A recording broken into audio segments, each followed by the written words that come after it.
आगे आगे मृग जा रहा है, पीछे पीछे भगवान श्री राम धनुष का बाण लेकर के दौड़ पड़े। बहुत दूर जंगल पर चलने पर आज राम जी ने जैसे ही धनुष का संधान किया, बाण का संधान किया, आज मृग के शरीर में जाकर के बाण लगा।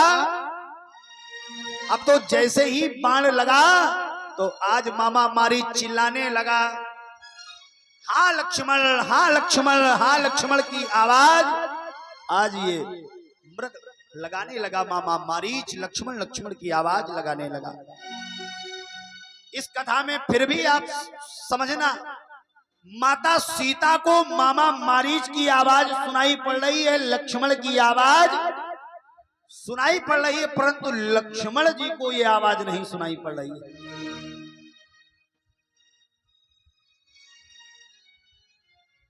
मामा मारीच हाँ लक्ष्मण की आवाज लगा रहा है, मानो सीता जी को ऐसा लग रहा है जैसे राम जी ही लक्ष्मण को बुला रहे हो।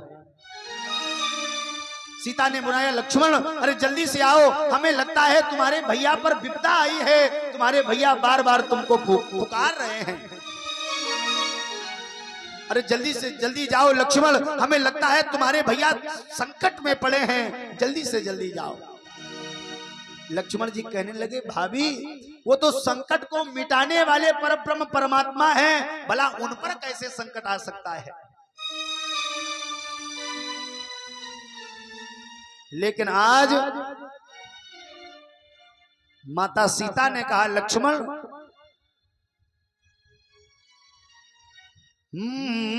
मरम बचन सीता जब बोला। इस चौपाई में एक अर्थ छिपा है, अगर असली सीता होती तो बोला की जगह पर बोली शब्द होता, लेकिन यहां पर लिखा है मरम बचन सीता जब बोला, हरि प्रेरित लक्ष्मण मन डोला। माया की सीता है, माया का मृग है, माया का मृग आवाज लगा रहा है, इसलिए माया की सीता को सुनाई पड़ रहा है। इसलिए बाबा कहते हैं मरम बचन सीता जब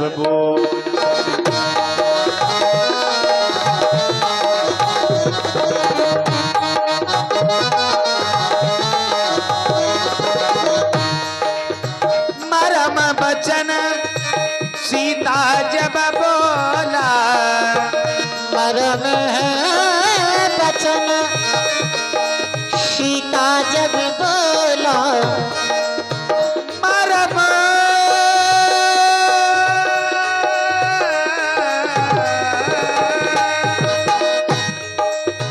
मरम मरम मरम मरम बचन सीता जब बोला, मरम बचन बचन सीता जब बोला, हरि प्रेरित लक्ष्मण मन डोला।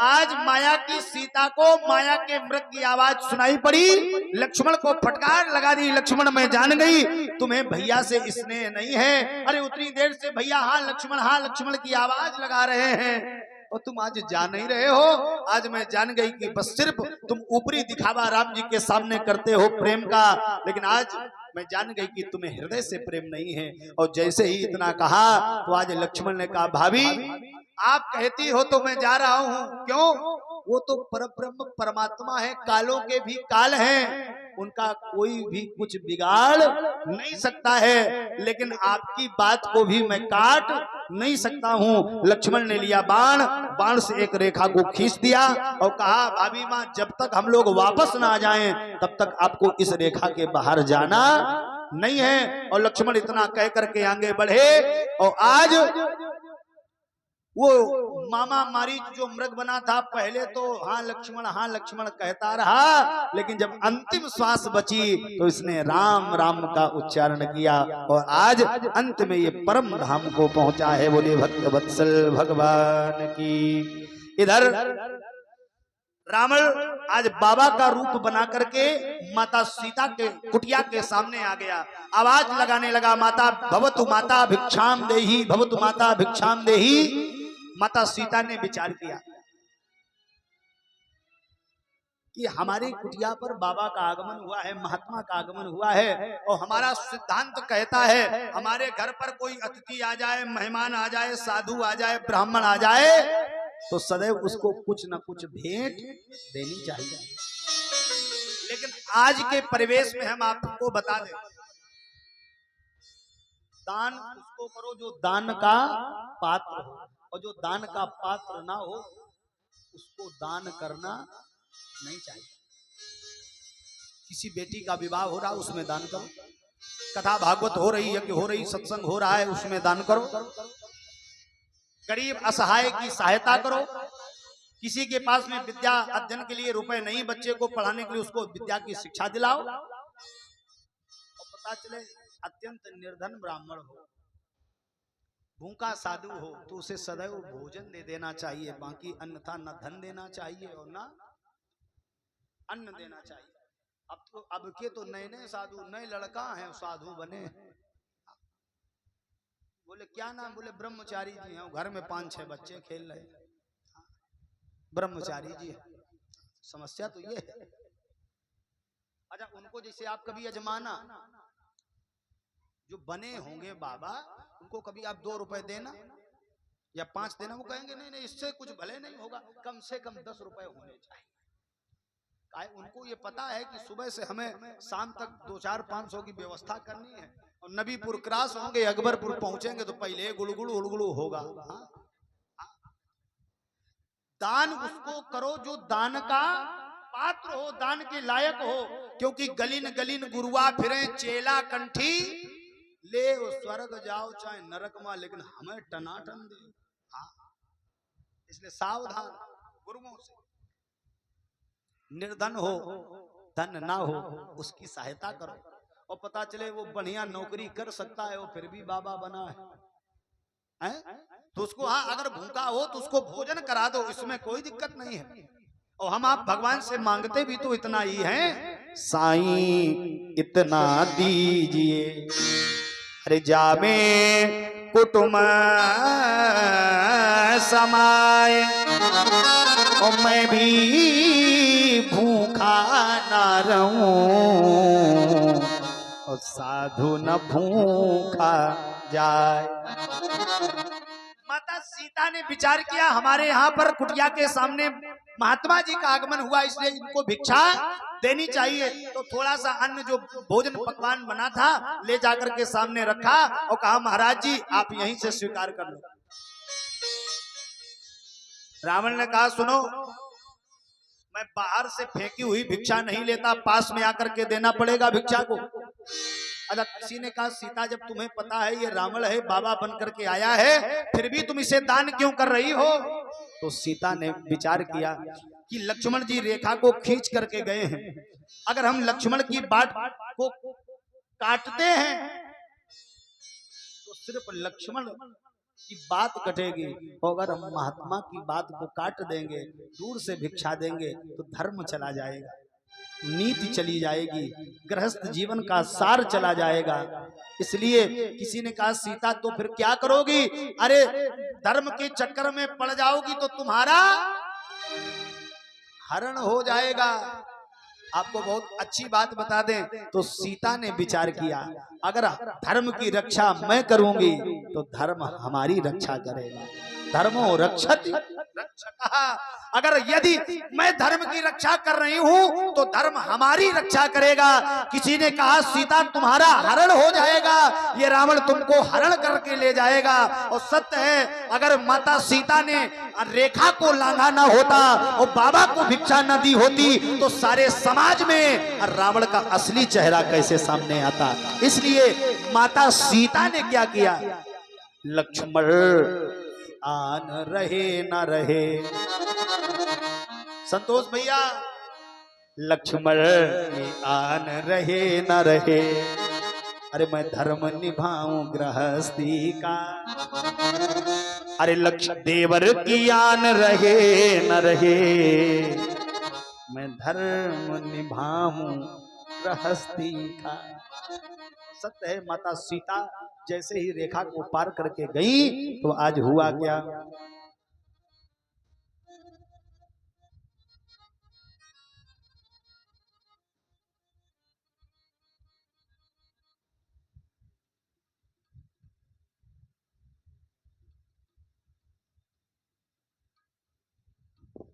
बोले गोविंद भगवान की।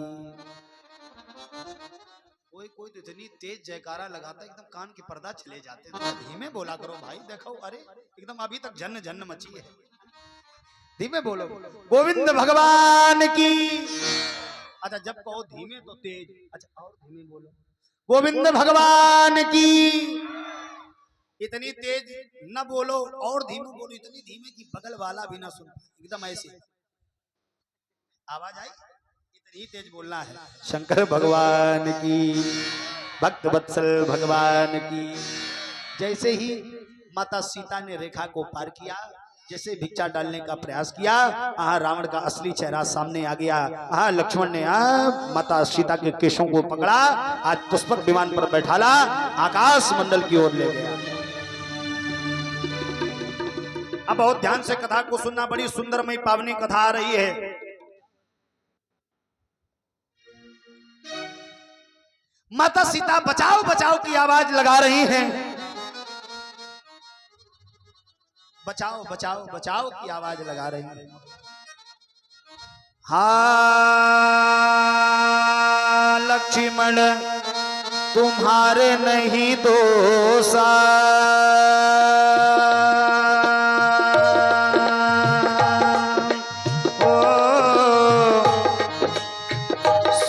फल पायऊ की नेवरोसा। राम सिया राम सिया राम जय जय राम, सिया राम सिया राम जय जय राम।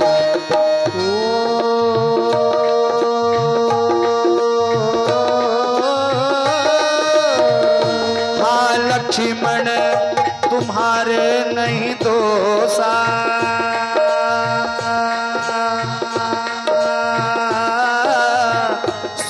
फल पायऊ की नेवरोसा। राम सिया राम जय जय राम, राम सिया राम जय जय राम।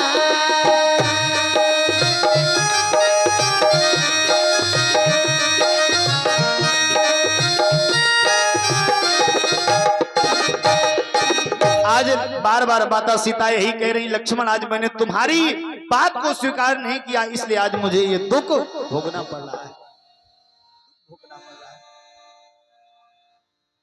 माता सीता रो रही है, रुदन कर रही है, बचाओ बचाओ की आवाज माता सीता आज लगा रही है।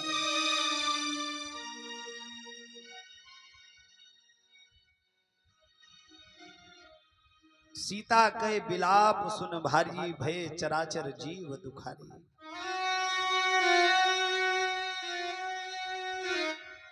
किसी ने कहा सीता जब हम तुमसे कह रहे थे ये साधु नहीं है, ये तो आडंबरी, फिर भी तुमने आज इसको भिक्षा दी। सीता रो रो करके यही कहती, मैंने तो सिर्फ धर्म का पालन किया है। यदि मैंने धर्म का पालन किया है, यदि मैंने धर्म की रक्षा करी है, तो मुझे विश्वास है धर्म हमारी रक्षा करेगा।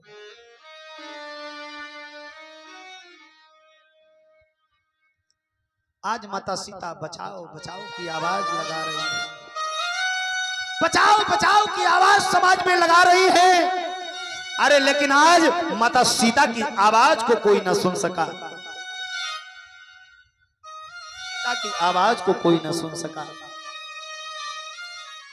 अरे जिसने सुना भी उसकी हिम्मत नहीं पड़ी। कहां पर वो रावण जिसके चलने पर पृथ्वी कांपती हो। आज चलत दशानन डोलत अवनी, अरे जिसके चलने पर पृथ्वी कांपती हो, उस रावण के सामने कौन लड़ने के लिए जाए। लेकिन धन्य है मैया, अरे संसार के प्राणी पुतले बनकर के खड़े रहे, लेकिन धन्य है भारत का वो पक्षी जिसने माता सीता की आवाज को सुना। गीध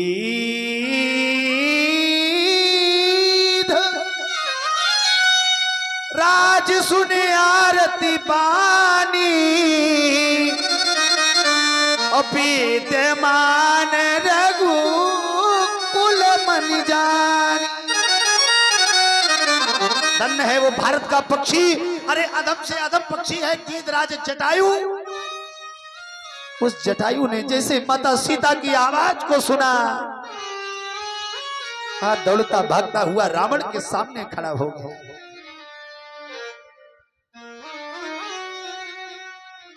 गीध अधम से अधम पक्षी होता है, मरे हुए मुर्दे के मांस को खाता है गीध। लेकिन सत्य बताए मैया, हमसे और आपसे फिर भी बहुत अच्छा है, कम से कम वो मरे हुए मुर्दे के मांस को खाता है। अरे हम आप तो एक दूसरे को जीवित में खाए डाल रहे हैं। धन्य है वो पक्षी, अरे कहां पर जिसके चलने पर पृथ्वी कांपती हो, उस रावण के सामने एक अधम से अधम पक्षी खड़ा है। आपके पास में बल ना हो कोई बात नहीं, आपके पास में विद्या ना हो कोई बात नहीं, लेकिन जिस भाई के अंदर, जिस व्यक्ति के अंदर मनोबल नहीं होता है, वह किसी कार्य को नहीं कर सकता है। और जिसका मनोबल मजबूत होता है, अरे बड़े से बड़ी मंजिल को पा लेता है। जटायु के पास न अस्त्र है, न शस्त्र है, न बल है, लेकिन बस ये है कि जटायु का मनोबल मजबूत है। और सत्य है, जिसका मनोबल मजबूत होता है वो कोई भी कार्य कर सकता है। गीध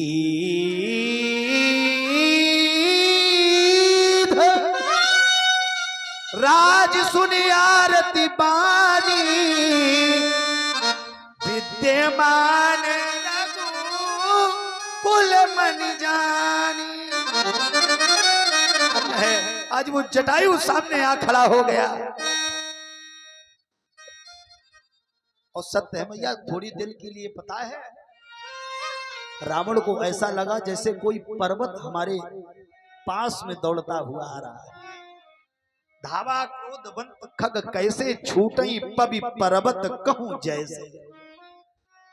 रावण को थोड़ी देर के लिए ये लगा मैया जैसे कोई पहाड़ हमारी ओर चला आ रहा है। और सत्य है, आज वो जटायु रावण के सामने खड़ा हो गया और कहने लगा, सुनो रे रे दुष्ट ठाड़ किन होई, निर्भय चले से न जाने है मोही। रे रे दुष्ट सावधान खड़ा हो जाओ। अच्छा देखो जटायु कितना बुद्धिमान है, जो जैसा है उससे वैसी ही बातें करनी चाहिए। जटायु जानता है ये रावण अत्याचारी है, इसलिए आप कौन श्रीमान जी, आप हाय, आप आपका संबोधन नहीं किया, फिर रे रे दुष्ट है रावण खड़ा हो जा। एक चौबे जी थे, उनसे जब कोई कहे और चौबे जी तो कहते भैया सब बढ़िया, और कोई कहे चौबे तो कहते क्यों बे। हाँ मतलब जैसी ही, जो जैसा हो उससे वैसी ही बात करना चाहिए।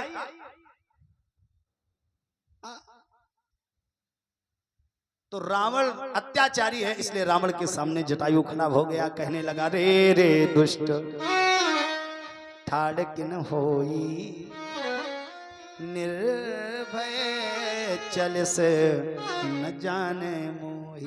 अरे रे रे दुष्ट रावण सावधान खड़ा हो जा। अरे तुम्हें पता नहीं है, तुम रकुल की मणि को, रकुल की कीर्ति को विदेश की धरती पर ले जा रहे हो। अरे रावण सावधान हो जाओ, जब तक इस जटायु के शरीर में प्राण है, जब तक जटायु के शरीर में जान है, तब तक ये जटायु माता सीता को ले जाने नहीं देगा। आवत देख कृतांत समाना, फिर 10 कंधर कर अनुमाना। और सत्य है भैया, आज जटायु ने वो फटकार लगाई, अरे वो विशाल युद्ध हुआ दोनों के बीच में। किसी ने कहा जटायु अरे तुम क्यों लड़ने के लिए जा रहे हो, कहां पर वो रावण जिसके चलने पर पृथ्वी कांपती है, और तुम्हारे पास में तो अस्त्र शस्त्र कुछ नहीं है, और फिर भी क्यों? तो जटायु ने कहा सुनो भैया, परहित सरिस धर्म नहीं भाई, पर पीड़ा सम नहीं अधमाई। अरे परोपकार के समान कोई धर्म नहीं है, परहित सरिस धर्म नहीं भाई, और पर पीड़ा सम नहीं अधमाई।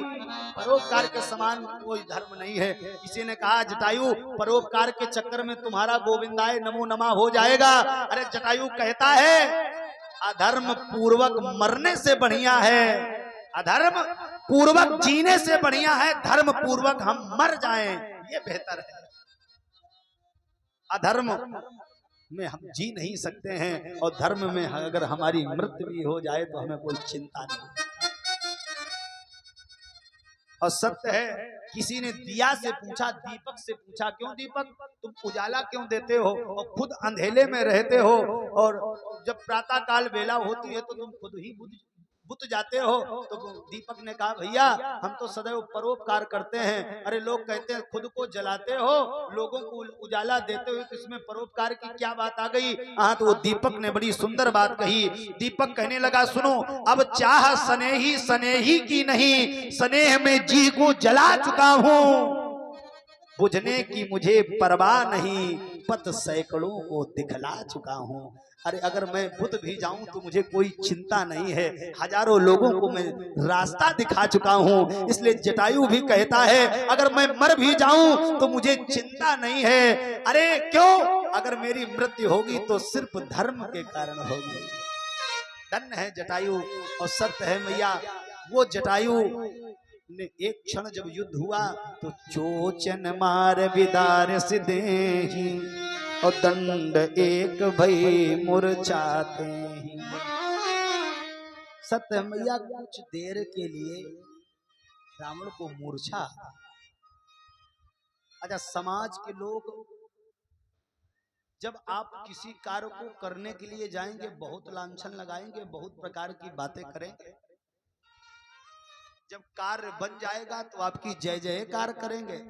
एक बार एक बालक नदी में कूद गया, बालक नदी में कूद गया, गांव के लोग आ गए, इकट्ठा हो गए, सब चिल्लाने लगे बचाओ बचाओ बचाओ, अरे भैया जल्दी कूदो, बचाओ बचाओ। अच्छा, कूदे कोई नहीं, चिल्लाए सब बचाओ बचाओ, बालक मर जाएगा, डूब रहा है, बचाओ। हजारों की संख्या में लोग खड़े, कूदे कोई नहीं। तब तक एक भाई साहब ने छलांग लगाई और जल्दी से उस बालक को निकाल करके बाहर ले आए। अच्छा, जब बाहर ले आए तो लोगों ने क्या कहा? अरे वाह भैया, माला कहा, इनको माला पहनाओ, अरे लड्डू खिलाओ, पेड़ा खिलाओ, क्यों? इसने बालक को बचाया है। तब तक वो आदमी कहने लगा ये सब बाद में करना, पहले ये बताओ धक्का किसने दिया था? हाँ, मतलब ये है कि वो भी खुद की मर्जी से नहीं कूदा था। कहने का भाव यही है। जटायु के जीवन में क्या है, संसार के लोग बहुत सिखा रहे हैं जटायु क्यों अपने प्राणों को दांव पर लगा रहे हो, लेकिन आज सीता की लज्जा को बचाने के लिए कोई नहीं आया। लेकिन धन्य है ये जटायु जिसने चोचन मार विदारे से देही, दंड एक भई मूर्छाते ही। एक क्षण के लिए चोंच मार मार के, चोंच मार मार के रावण के छक्के छुड़ा दिए भैया। किसी ने कहा जटायु ना तुम्हारे पास में अस्त्र है ना शस्त्र है। जटायु ने कहा यही तो बहुत मजबूत वाली बात है। क्यों? रावण के पास में तलवार है तो म्यान से निकालना पड़ेगा, समय लग जाएगा। जब तक ये रावण म्यान से तलवार निकालेगा तब तक हम चोंच मार मार के रावण के छक्के छुड़ा देंगे। हमें तो अस्त्र शस्त्र की आवश्यकता ही नहीं। लेकिन धन्य है, चोंच मार मार के, आज चोंच मार मार के रावण के छक्के छुड़ा दिए भैया। लेकिन अंत में आज रावण को क्रोध आ गया तो रावण ने कृपाल को निकाला। तब सक्रोध निश्चर खिसियाना, काढ़े से परम कराल कृपाणा। और सबसे पहले किया क्या? काटे सी पंख गिरा खग धरनी सुमिर राम कर अद्भुत करनी। आज राम जी की याद इसके पंखों को काट दिया रावण ने। अखना पखना कट गए, हाड़ मांस का शरीर आज ये आकाश मंडल से अचेत पृथ्वी पर गिर पड़ा। जटायु के आंखों से असुर की धार निकलने लगी। मैया जटायु कहता है, माता सीता आज इस जटायु को क्षमा कर देना। इस जटायु के प्राण अभी तक जीवित हैं और जीवित रहते हुए भी ये जटायु आज आपको बचा न सका। क्षमा कर देना माता। आज जटायु के शरीर में प्राण है और जटायु के शरीर में प्राण रहते हुए भी ये जटायु माता आज आपको बचा ना सका।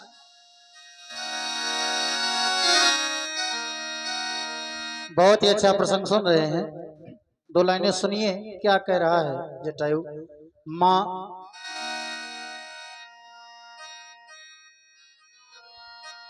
अरे मुझे मरने का सोच नहीं। क्या बात। सोच तो एक ही है कि मैं आपको बचा न सकूं। मरने का सोच नहीं, सोच है उस बेगानी का।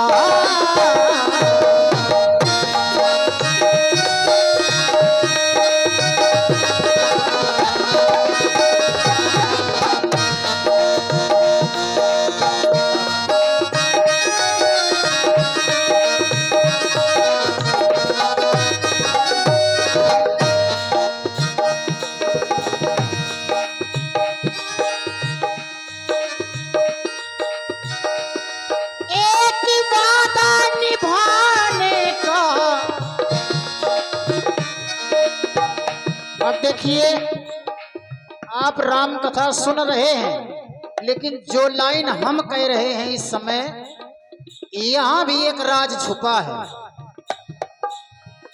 क्या कह रहा है जटायु कि वो वादा निभाने का। इसका मतलब है जटायु का किसी से कोई वादा है और वो वादा निभाने का, वो सौगंध खाने का।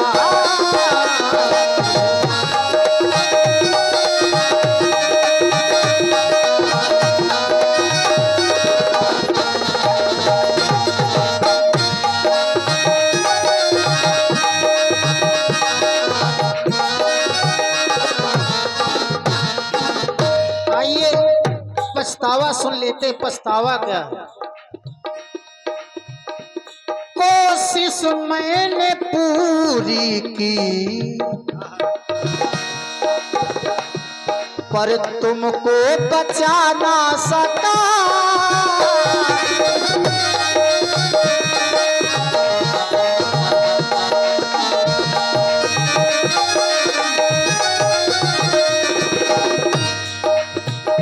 आप सुन रहे हैं पूज्य महाराज जी से, कोशिश उसने पूरी की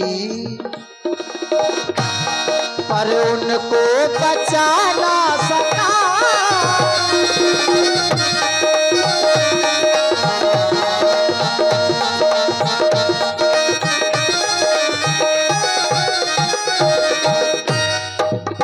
और मरते दम तक बस यही सोचता रहा, वो वादा निभाने का,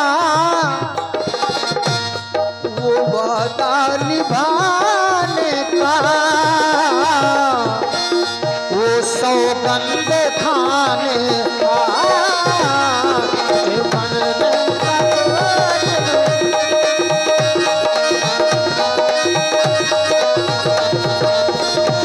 मुझे मरने का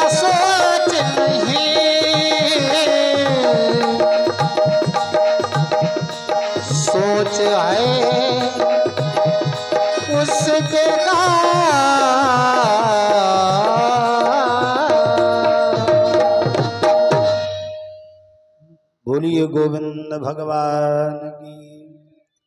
आज जटायु ने प्राणों की आहुति दे दी मैया। पखना कट गई इस जटायु के शरीर के प्राणों से।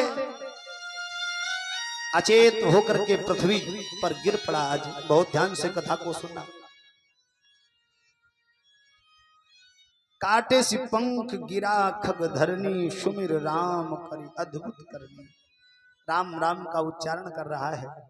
इधर राम जी सरकार, लक्ष्मण जी सरकार माता सीता का पता लगाने के लिए पेड़ पौधों लताओं से पूछते हुए आ रहे हैं। हे खग मृग हे मधुकर श्रेणी, तुम देखी सीता मृग नैनी। पेड़ पौधों से लताओं से पूछते हुए आ जा रहे हैं। लेकिन जैसे ही राम जी की नजर जटायु पर पड़ी मैया, राम जी दौड़ते भागते हुए आए। आज जटायु को अपनी गोद में बैठा लिया। राम जी ने पूछा, जटायु तुम्हारा ये हाल किसने किया?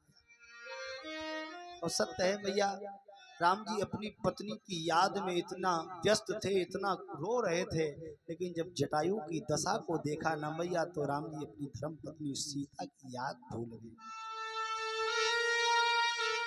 अति घायल दो कटे पखना, रसना रसना रटलाती रही। और गति देख के गीध दया निधि सो, सुध जान की खोज की जाती रही। अति घायल दो कटे पखना, और रसना रसना रटलाती रही।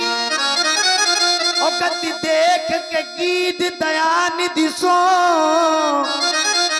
सुध जान की खोज की जाती रही। अरे धन्य है भगवान श्री राम। अरे जटायु की दशा को देख करके आज भगवान श्री राम अपनी धर्म पत्नी सीता की याद भूल गए। जटायु कहता, सरकार नाथ दसानन यह गति की नहीं, ते खल जनक सुता हरि ली। हे राम, राम जी ने जटायु की दशा को देखा। अंग कटा हुआ है, हाड़ मांस का शरीर दिखाई पड़ रहा है। अरे मांस के लोथड़े नजर आ रहे हैं जटायु के शरीर से। राम जी के आंखों से आंसू निकलने लगे, लेकिन राम जी सरकार ने एक भी आंसू जमीन पर नहीं गिराया। आपने जटायु प्रसंग बहुत सुना होगा, लेकिन आपको बहुत अच्छे से बता दें कि जटायु पर कितनी कृपा भगवान ने करी। राम जी के आंखों से आंसू तो निकले, लेकिन राम जी ने एक भी आंसू जमीन पर नहीं गिराया। किसी ने कहा, राम जी सरकार ये बात समझ में नहीं आई। अरे जिस जटायु ने आपकी पत्नी को बचाने के लिए अपने प्राणों की आहुति दे दी हो, फिर आप उसके लिए आंसू जो आंख में आ रहे हैं वो क्यों नहीं बहा रहे हो? राम जी ने कहा, सुनो भैया, देखो आंसुओं में विशेषता होती है। आंसू में विशेषता ये होती कि आंसू नमकीन होते हैं और गर्म होते हैं। भगवान ने विचार किया क्या कि अगर एक भी नमकीन आंसू, एक भी गर्म आंसू भक्त के कटे हुए मांस पर, भक्त के लोथड़े पर गिर जाएगा तो भक्त हमारा दिल मिला जाएगा। तो किसी ने कहा, राम जी सरकार फिर ये आंसू आप कब बहाओगे? पूरी समाज से निवेदन है। राम जी ने बड़ी सुंदर बात कही। राम जी कहने लगे, सुनो भैया, जो जटायु को देख करके आज हमारे आंखों में आंसू आ रहे हैं, ये आंसू मैं आज नहीं बहाऊंगा। किसी ने कहा, राम जी सरकार फिर आप ये आंसू कब बहाओगे? तब राम जी ने कहा, जो जटायु की दशा को देख करके आज त्रेता में राम के आंसू जो निकल रहे हैं, ये आंसू मैं आज नहीं बहाऊंगा। अरे लोगों ने कहा, कब बहाओगे? तब राम जी ने कहा, ये आज त्रेता के आंसू आज जो जटायु को देख करके आ रहे हैं, मैं आज ना बहा करके ये आंसू मैं द्वापर में बहाऊंगा। कब? जब यही जटायु मेरा मित्र सुदामा बन करके आएगा, पैरों में बीमारियां पड़ गई होंगी, छाले पड़ गए होंगे, तब मैं अपने मित्र के चरणों को इन्हीं आंसुओं से धुलूंगा। और वही किया। देखी सुदामा की दीन दशा, करुणा करके करुणा निधि रोए, पानी परात को हाथ छुओ नहीं, और नैनन के जल सो पग। धन्य है भगवान की लीला। राम जी बार बार कहते हैं, जटायु यदि तुम एक बार कह दो तो मैं तुम्हें जीवन दान दे सकता हूं, तुम्हें मैं जीवन दान दे सकता हूं। लेकिन धन्य है जटायु कहता है, जन्म जन्म मुनि जतन कराए, जन्म जन्म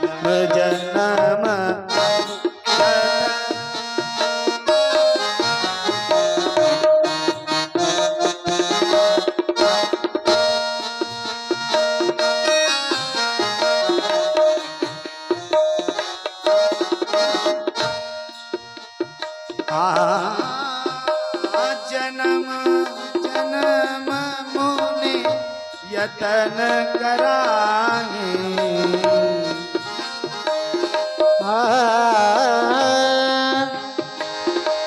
जन्म जन्म मुनि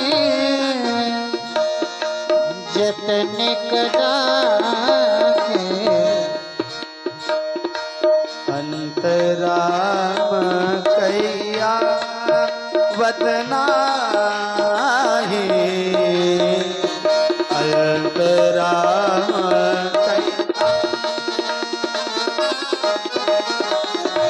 अंतरा अंतरा अंतरा। जटायु कहता है, सरकार आप हमें जीवन दान तो दे देंगे, लेकिन जो आज हमारी ये गति है, ये गति मिलेगी नहीं। अरे हमारे प्राण जा रहे हैं और आप हमें अपनी गोद में लिए हो, इससे ज्यादा सौभाग्य फिर मिलने वाला नहीं है। अरे सरकार लोग तो ये कहते हैं, इतना तो करना स्वामी, जब प्राण तन से निकले, गोविंद नाम लेकर जब प्राण तन से निकले, श्री गंगा जी का तट हो, यमुना का बंसी बट हो, अरे मेरा सांवरा निकट हो, जब प्राण तन से निकले। लेकिन सरकार मेरा तो सौभाग्य इतना है कि हमारे प्राण तो आपकी गोद में है, इसलिए सरकार ये गति हमें दोबारा मिलने वाली नहीं है। इसलिए सरकार तरसी लागी, प्रभु राखेव प्राणा, और चलन चाहत अब कृपा निधान।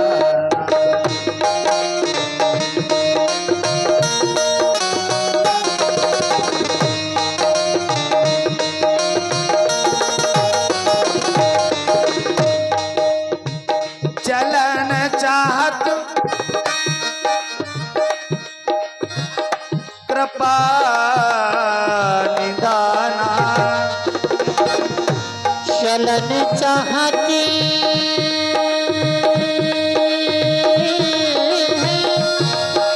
अब कृपा निधाना, चलन चाहत अब कृपा निधान, चाहत अब कृपा निधाना, चाहत अब कृपा निधाना, कृपा निधाना। सरकार चलन चाहत अब कृपा निधाना, चलन चाहत अब कृपा निधाना। तो सत्य है, आज भगवान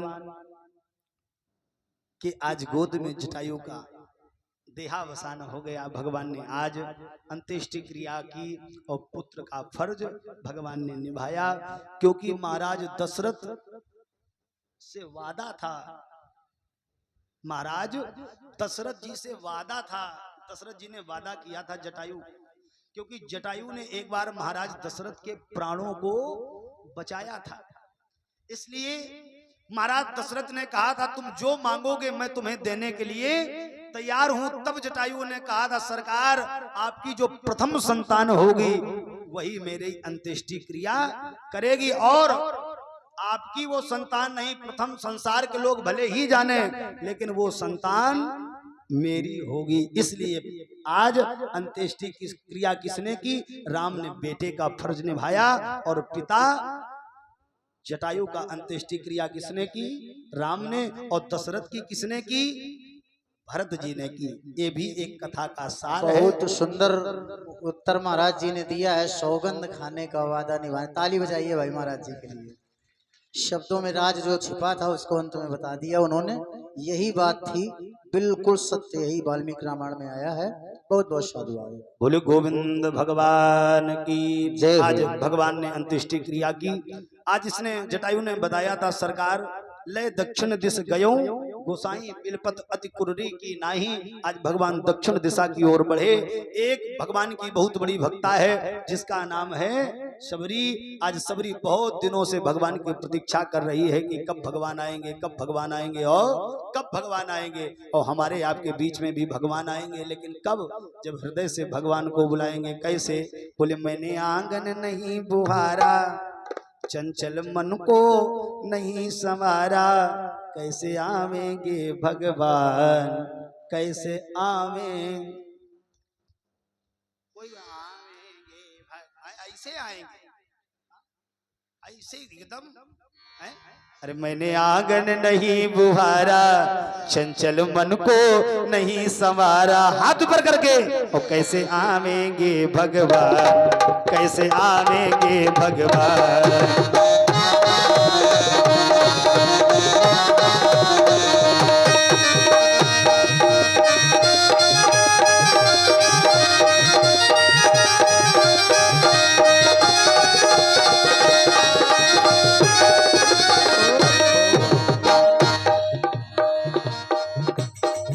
मैंने आंगन नहीं बुहारा, हमारे संग बोले, मैंने आंगन नहीं बुहारा।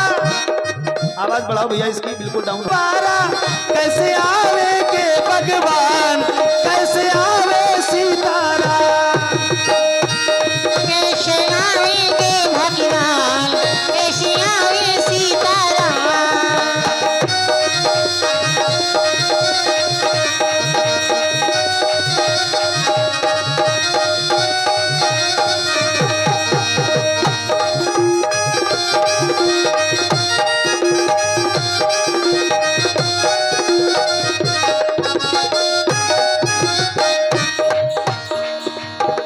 पहली बात, भजन बहुत बड़ा है, लेकिन कलमस कसाई की लगी हुई है तेरी।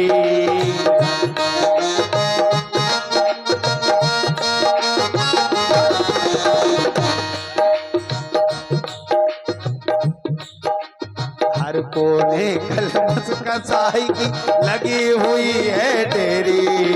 हर कोने नहीं ज्ञान की किरण कहीं भी, हर को अंधेरे नहीं ज्ञान की किरण कहीं भी।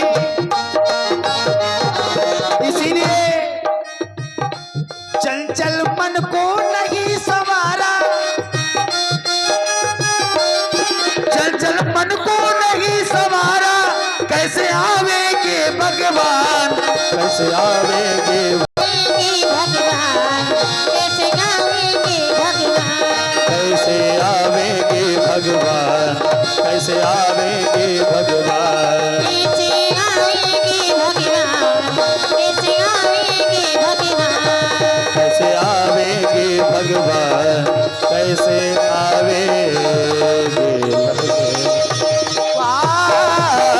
उदारा सबरी के आश्रम पग उधारा।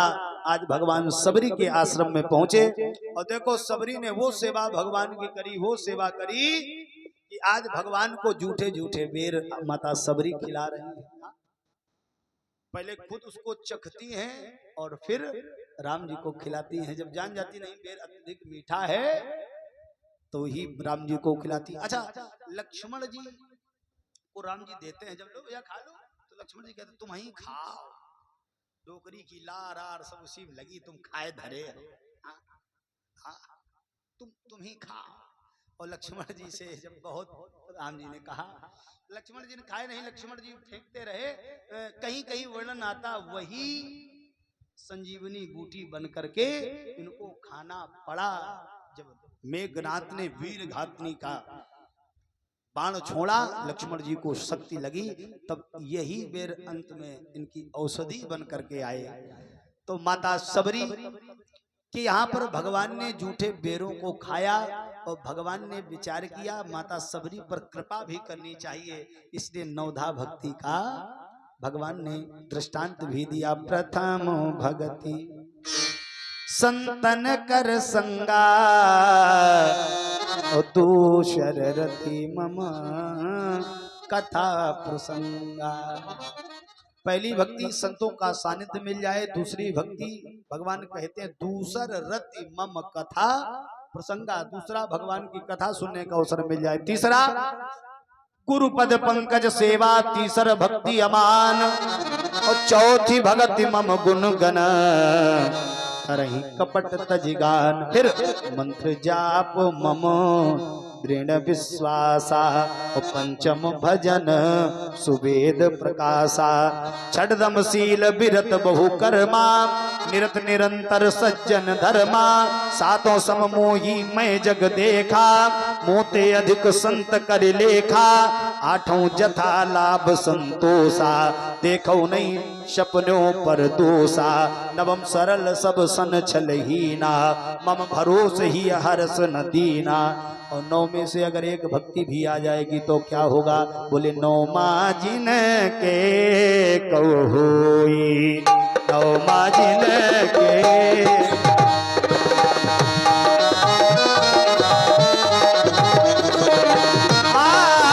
नौ माजिन के कबाबोगी, नौ माजिन के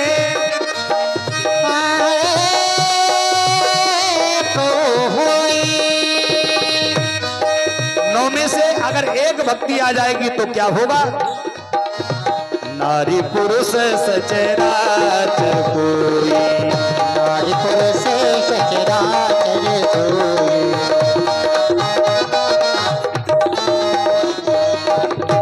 भगवान ने नौदा भक्ति का आज दृष्टांत दिया। भगवान ने कहा मैया अब चलने का समय हो गया है। यहाँ हरि निश्चर वैदेही, यहाँ पर हमारी पत्नी सीता का हरण हो गया है। तब माता सबरी ने कहा महाराज पंपा सरई जाऊ रघुराई तय होई सुग्रीव मिताई। आप पंपापुर में जाएंगे और वहां पर आप सुग्रीव से मित्रता करें, वहां पर हो सकता है आपको माता सीता के विषय में कुछ विशेष जानकारी मिले। आज भगवान जा रहे हैं कहां पर? पंपापुर की ओर बढ़े हैं। तो आज यहीं से किष्किंधा कांड प्रारंभ होता। इसी चौपाई से आगे चले बहुरी रघुराया और मूक पर वतनी हराया। और आइए 10 मिनट की चर्चा और करें।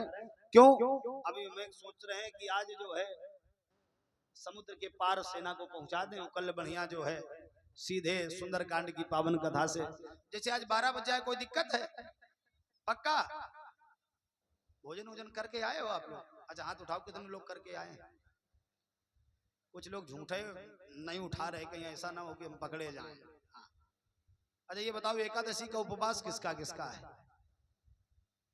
एक इधर एक महाराज जी बैठे, 2 अच्छा भैया का है, भाभी नहीं, अच्छा उनके बदले में आप कर लेते हो। अच्छा बोले गोविंद भगवान की। इसका मतलब सब हाँ व्यवस्था एकदम फिट हो के आई है। तो आज भगवान पंपापुर की ओर बढ़े। आगे चले बहुरी रघुराया ऋष्यमुख पर्वत निहराया। आज ऋष्यमुख पर्वत पर भगवान पहुंचे। अच्छा ऋष्यमुख पर्वत पर सुग्रीव अपनी वानरी सेना के साथ में रहता है, समस्त वानरी सेना के साथ में। अच्छा इसको डर है अपने भाई बाली से। कहीं ऐसा ना हो बाली हमारा मत कर दे, इसलिए कहीं ऐसा तो नहीं दूतों को भेजा है, इसलिए ऊंचाई पर बैठा है। इसने वहीं से राम और लक्ष्मण को देखा तो वलकल वस्त्रों में है, तो इसने विचार किया हमें लगता ऐसा तो नहीं कहीं भैया ने हमें मारने के लिए दूत तो नहीं भेजे हैं। इसलिए वहीं पर भगवान श्री हनुमान जी विराजमान हैं। हनुमान जी से कहा जाओ हनुमान जल्दी से पता करो ये कहीं गुप्तचर तो नहीं है हमारे भैया के द्वारा भेजे हुए, इसलिए हनुमान जल्दी से जाओ पता करो। तो आज हनुमान जी ने किया क्या, ब्राह्मण का रूप बनाया है। अच्छा, हनुमान जी ने रामायण में कई बार ब्राह्मण का रूप बनाया है। ब्राह्मण का रूप यहां पर भी बनाया, और जब राज्याभिषेक भगवान का होने जा रहा था उससे पहले जब राम जी ने कहा था जाओ भरत को जाकर के पहले से सूचना दे दो कि हम आने वाले हैं, तब भी विप्र का रूप बना करके भरत के पास में पहुंचे थे। आपको बताते हैं आज हनुमान जी ने ब्राह्मण का रूप बनाया और ब्राह्मण का रूप बना करके आज भगवान के पास में जा रहा है, जा रहे हैं हनुमान जी महाराज। अरे विप्र रूप धरि कपीपति गया हो,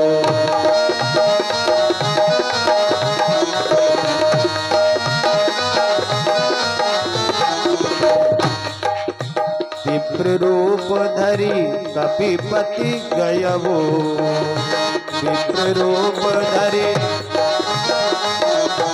माथ नाई पूछत अस भयऊ।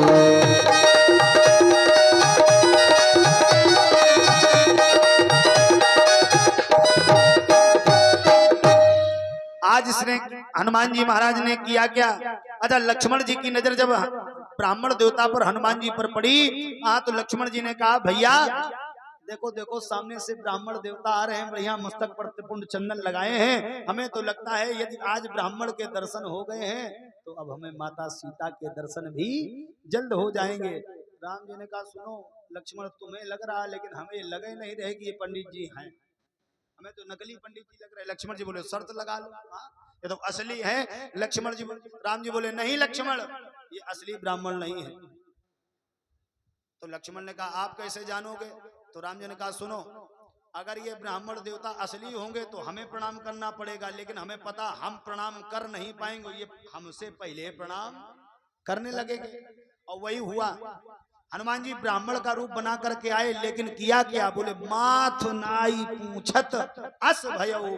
भाई राम जी हैं छत्री, छत्री को ब्राह्मण को प्रणाम करना चाहिए, लेकिन यहाँ पर उल्टा है, ब्राह्मण छत्री को पहले ही प्रणाम कर रहा है। माथ नाई पूछत अस भयऊ। जान गए लक्ष्मण जी, भैया सही कह रहे हैं, तो ये तो नकली ब्राह्मण है। राम जी कह रहे हम दूर से जान जाते हैं असली कौन है और नकली कौन है। हनुमान जी पास में आए और पास में आकर के हनुमान जी ने हाथ जोड़ करके कहा सरकार, अरे को तुम श्यामल गौर शरीरा,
जी हाथ जोड़ करके कहने लगे सरकार को, प्रभु आप कौन हो। को तुम श्यामल गौर शरीरा, हे सरकार आप कौन हो गौर शरीर में और श्यामल शरीर में, और आपका रूप कैसा है? बोले क्षत्रिय रूप।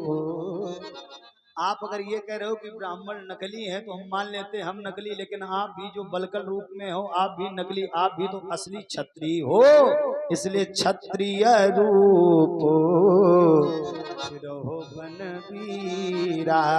और विशेषता ये है आपके चरण भले कोमल हैं, कठिन भूमि को मलपद कामी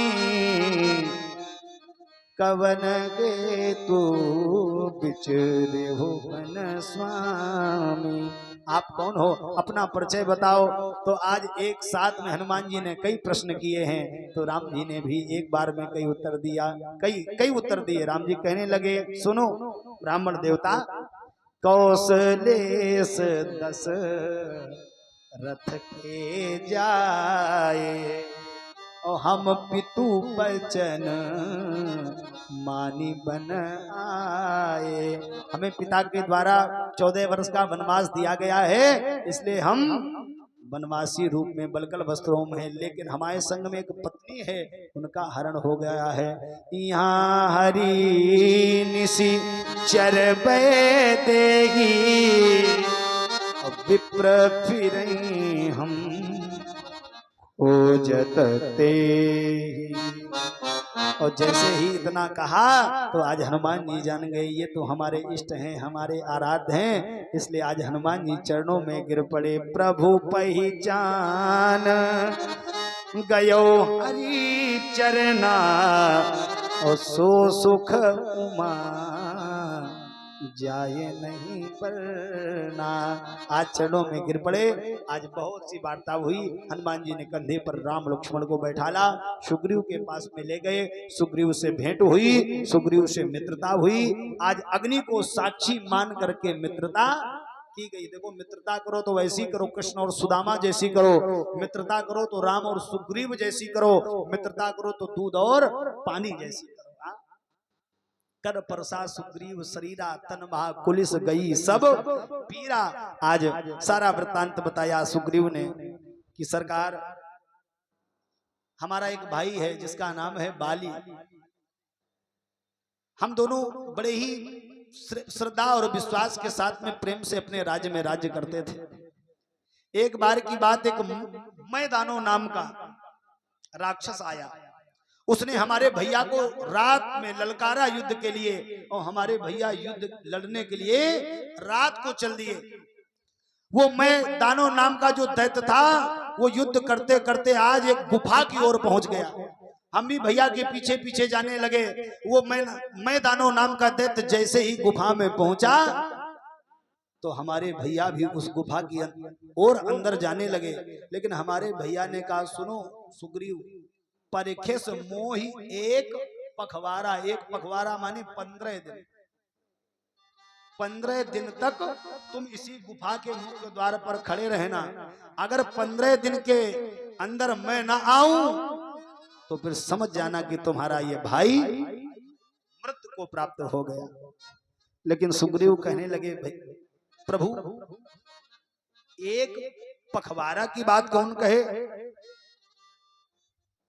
हमने तो 1 महीने तक इंतजार किया, 2 पखवारे का इंतजार किया। मास दिवस तहां रहे वो खरारी, 1 महीने तक रहा। लेकिन वहां से मैंने देखा क्या, एक सफेद रक्त की धार निकली, सफेद रक्त की धार। मैंने समझा क्या सफेद रक्त तो सिर्फ हमारे भैया बाली का है, इसलिए हमने विचार किया हमें लगता है उस दैत्य ने हमारे भाई का वध कर दिया है। इसलिए उस गुफा में एक बहुत बड़ा पत्थर लगा करके उस गुफा को बंद करके हम पुनः से अपने नगर को आ गए। कुछ दिन बाद हमारे भैया वापस आ गए और लोगों ने हमें राजगद्दी में जबरदस्ती बरियाई बैठाल दिया। लेकिन जब बाली ने देखा तो विचार किया हमें वहां गुफा में बंद करके और तुम यहाँ पर राजगद्दी का सुख भोग रहे हो, इसलिए हमारे भैया ने हमें राज्य से निकाल दिया और इसलिए हम यहाँ पर ऋषमुख पर्वत पर रहते हैं। क्यों? बोले यहाँ पर बाली आ नहीं सकता है। इसलिए भैया बाली ने हमें घर से बाहर निकाल दिया और हमारी पत्नी को अपने पास में रखे हुए हैं। आज सुग्रीव कहने लगा, सरकार यदि आप हमारे भाई से छुटकारा दिलाओ तो भी हम आपका कुछ कार्य कर सकते हैं। आज सारी बातें हुई। अंत में आज सुग्रीव ने कहा, सरकार कुछ आभूषण आकाश मंडल से आए थे, हमें लगता है ये आभूषण किसी और के नहीं, साक्षात माता सीता के हैं। वो आभूषण जैसे ही राम जी के सामने आए, वो आभूषण राम जी ने लक्ष्मण को दिखाए और कहा, लक्ष्मण देखो क्या ये तुम्हारे भाभी के कुंडल हैं। तब लक्ष्मण जी ने कितनी सुंदर बात कही। देखो कितना सुंदर सिद्धांत है रामचरितमानस का, कितना सुंदर। राम जी ने कहा, लक्ष्मण देखो क्या तुम्हारी भाभी के ये कानों के कुंडल हैं। तो लक्ष्मण ने कहा, भैया आप क्या कहना चाहते हो। मैंने तो चरण निहारे हैं और देखे भाभी के कान नहीं, और मैं तो चरणों का सेवक हूँ और कुंडल की कुछ पहचान नहीं। मैंने तो शुरू से लेकर के अंत तक आज तक सिर्फ भाभी माँ के चरणों को निहारा है, कभी मैंने भाभी के कानों को नहीं देखा, चेहरे की आकृति को नहीं देखा। लेकिन अब के समय में बड़ा अंतर है। हाँ, अब बहुत बड़ा अंतर है। राम रावण बन रहे हैं आज के वातावरण में, अरे लक्ष्मणों का हाथ रहता आज के सीता हरण में है? इसलिए अब तो लो अवतार राम जी उस रावण राज मिटाने को। अरे भूल गए दोहा चौपाई गाते फिल्मी गाने को। आज आपस में मित्रता हुई। अंत में सुग्रीव ने कहा, हमारे भैया को यदि मारना है तो पहले 7 ताड़ के वृक्षों को जो एक बाण से ढह देगा वही हमारे भाई बाली का वध कर सकता है। आज भगवान ने किया क्या, एक ही बाण से 7 वृक्षों को भगवान ने तोड़ दिया। अंत में आज भगवान ने, अब कथा का क्रम बहुत बढ़ा करके ले चल रहे हैं, अंत में भगवान ने एक बाण का संधान किया, आज बाली का भी भगवान ने वध कर दिया। बोले भक्त वत्सल भगवान की। अब बाली अचेत पृथ्वी पर पड़ा है। बाली ने कहा, सरकार एक बात समझ में नहीं आई, आपने हमें किस कारण से मारा है। कारण कवन नाथ मोही, मारा आपने हमें किस कारण से मारा है। भगवान ने कहा, पहला कारण तो ये है कि सिद्धांत कहता है, सिद्धांत ये कहता है कि अनुज बधू भगनी सुत नारी, सुन 60 कन्या समये चारी। अच्छा, सुग्रीव ने कहा, सरकार मैं बैरी सुग्रीव प्यारा, मैं बैरी हो गया और सुग्रीव से आपको प्रेम ये क्यों, आपने हमें मारा क्यों। भगवान ने कहा, देखो सुन 60 कन्या सम ये चारी, इन्हीं कुदृष्टि बिलोके जोई, ताहि बधे कछु पाप न होई। जो पर स्त्री पर नजर डालता है उसे बधने में कोई कारण नहीं है। और तुमने तो अपने छोटे भाई की पत्नी को ही अपने पास में रखा है, अपने भाई को निकाल दिया। देखो बाली ने एक बड़ी सुंदर अच्छी बात कही, भगवान राम भी उत्तर नहीं दे पाए। बाली ने कहा, सुनो सरकार, हमारा अधिकार भाई पर, हम भाई को मार सकते हैं, क्यों छोटा है हमसे, हम भाई को पीट सकते हैं, भाई को अपशब्द कह सकते हैं, भाई को मकान से निकाल सकते हैं, लेकिन भाई की पत्नी पर हमारा कोई अधिकार नहीं है, उसे हम घर से बाहर नहीं निकाल सकते हैं। हाँ, मैंने सुग्रीव को घर से बाहर निकाला, लेकिन सुग्रीव की पत्नी को घर से बाहर नहीं निकाला। क्यों? बोले सुग्रीव की पत्नी पर कोई हमारा अधिकार नहीं है।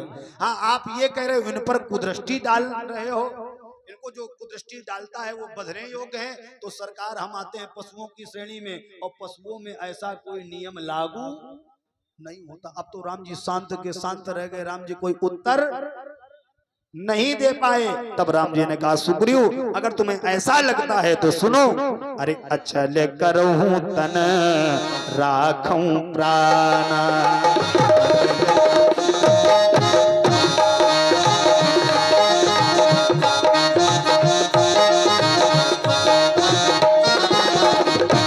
अचल करो तन राखो प्राणा, अचल करो तन। बाली कहा सुन कृपा निधाना।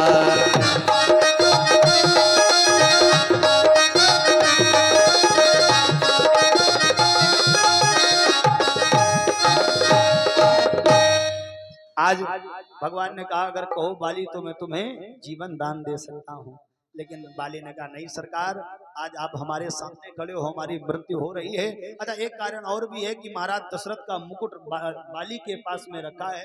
ऐसा वर्णन इस रामचरितमानस में नहीं मिला है, लेकिन अन्य ग्रंथों में मिलता है कि राजा दशरथ का मुकुट बाली ने उतरवा दिया था। कहा था या तो मुझसे युद्ध करो या तो अपनी हार को स्वीकार कर लो, अपना मुकुट हमारे पास में रख दो।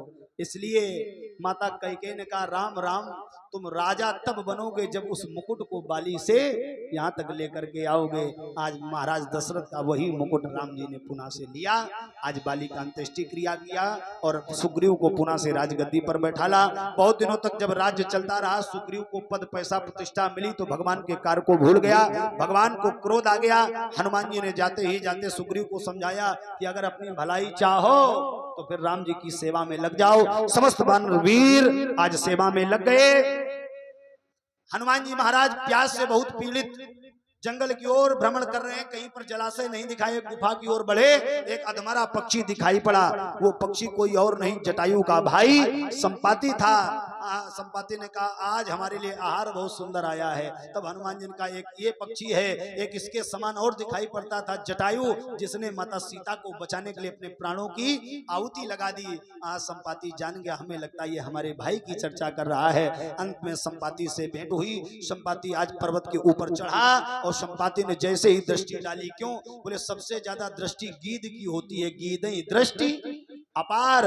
गीद ने दृष्टि डाली और जैसे ही गीद ने दृष्टि डाली तो देखा क्या, आज संपाति ने बता दिया कि चिंता न करो, माता सीता रावण की लंका में अशोक वाटिका वृक्ष के नीचे विराजमान है। आज समुद्र के समस्त वानरी सेना समुद्र के समीप में आ गई। आज महाराज जामवंत जी ने कहा क्या, अरे जो ना गई सत जो जन सागर, करिए सो राम काज मति आगर।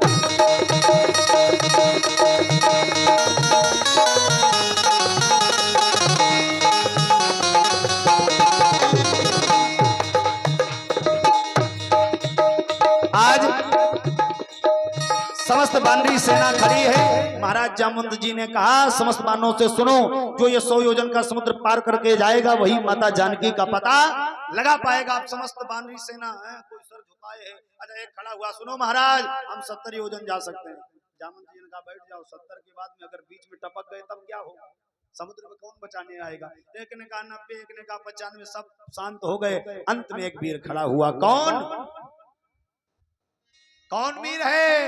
अंगद जी महाराज खड़े हो गए। अंगद कहने लगे, अरे अंगद कहाँ जाऊं मैं पारा, और जी संशय कछु फिरती पारा।